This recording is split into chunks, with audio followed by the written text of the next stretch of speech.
ஆண்டவர் இயேசு கிறிஸ்துவுக்குள் எனக்கு அருமையானவர்களே, நம் ஆண்டவர் இயேசு கிறிஸ்துவ நாமத்தினால் உங்கள் அனைவரையும் வாழ்த்தி வரவேற்கிறேன். பிரியமானவர்களே, பொது காலம் 20வது வாரத்தில் வருகின்ற புதன்கிழமையில் நாம் வந்திருக்கிறோம்.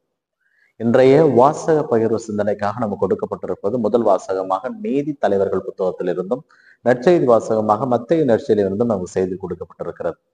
இதிலே முதல் வாசகத்திலே அரசனாக ஒருவர் திருப்பொழிவு செய்யப்படுகிறார். அது யோத்தாமுக்கு அறிவிக்கப்படுகிறது. அபிமெலேக்கு இங்கு அரசனாக மாறுகிறார். அங்கே அவர் அந்த இறை மக்களுக்கு மலை உச்சில் ஏறி சென்று மரங்கள் தங்களுக்கான அரசனை தேர்வு செய்தால் எப்படி தேர்வு செய்யும் என்று ஒன்றோடு ஒன்று சொல்லிவிட்டு இறுதியாக முட்புதரிடம் சென்று எங்களை அரசாளும் என்று மக்கள் கேட்டதாக, மரங்கள் கேட்டதாக அங்கு சொல்லப்படும். முட்புதருக்குள்ளே யாரும் இலைப்பாற முடியாது. அதுபோல நீங்களே உங்களுக்கான ஒரு சரியான தலைவரை தேர்ந்தெடுக்காமல் விட்டுவிட்டார் காலத்திற்கும் அது உங்களுக்கு கஷ்டம் என்பதை தான் இன்று முதல் வாசகம் சொல்லுகிறது. நீங்கள் தேர்ந்து கொள்கின்றவர் உங்களுக்கு ஏற்றவராக, உங்களுக்கு உரியவராக இருக்க வேண்டும். ஏனென்றால் நம்மை அனைவரையும் தேர்ந்து கொண்டவர், நமக்கெல்லாம் உண்மையானவர், நம்மோடு இருக்கின்றவர், நமக்காக வாழ்கின்றவர், நமக்காக பேசுகின்றவர், நமக்காக மரித்து உயிராக எழுகின்ற கடவுள்.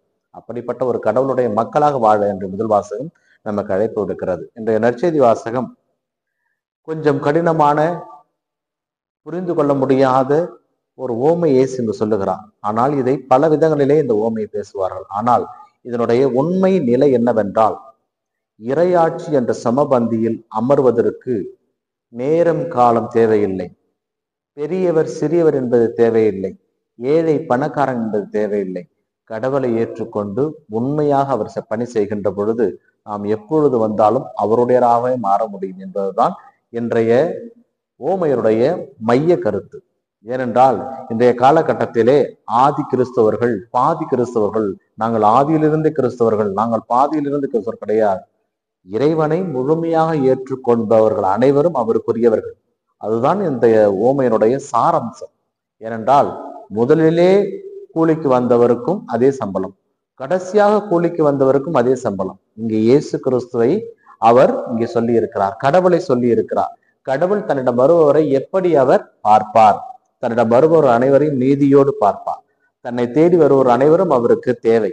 யாரையும் அவர் இழந்து விடுவது கிடையாது. இயேசு கிறிஸ்து யோவான் நற்செய்தியிலே சொல்லுவார், தந்தை என்னிடம் ஒப்படைத்த மந்தையில் ஒன்று கூட தவறுபடாமல் காக்க வேண்டும் என்பதே எனக்கு அருளப்பட்ட கட்டளை.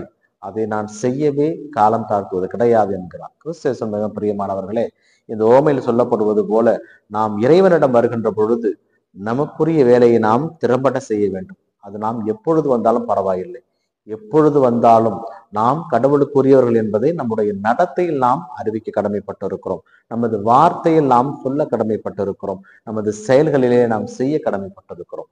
அப்படி செய்கின்ற பொழுது நம்பிக்கைக்குரிய நல்ல ஊழியனே, சிறியவற்றின் நம்பிக்கைக்குரியவனாய் இருந்தாய், உன்னை பெரிய பொறுப்புகளில் அமர்த்துவேன் என்று கடவுள் நமக்கு ஆசீர்வாதம் கொடுக்க காத்துக் கொண்டிருக்கிறார். அதனால் முடிந்தவரை இறைவனுக்கு ஏற்ற மக்களாக வாழ வரம் வேண்டி ஜெபிப்போம். இந்த நாள் உங்களுக்கு இனிய நாளாகவே அமையட்டும். நிறைவேறி சென்று வாழ்த்த பெறுவாராக. ஆமேன்.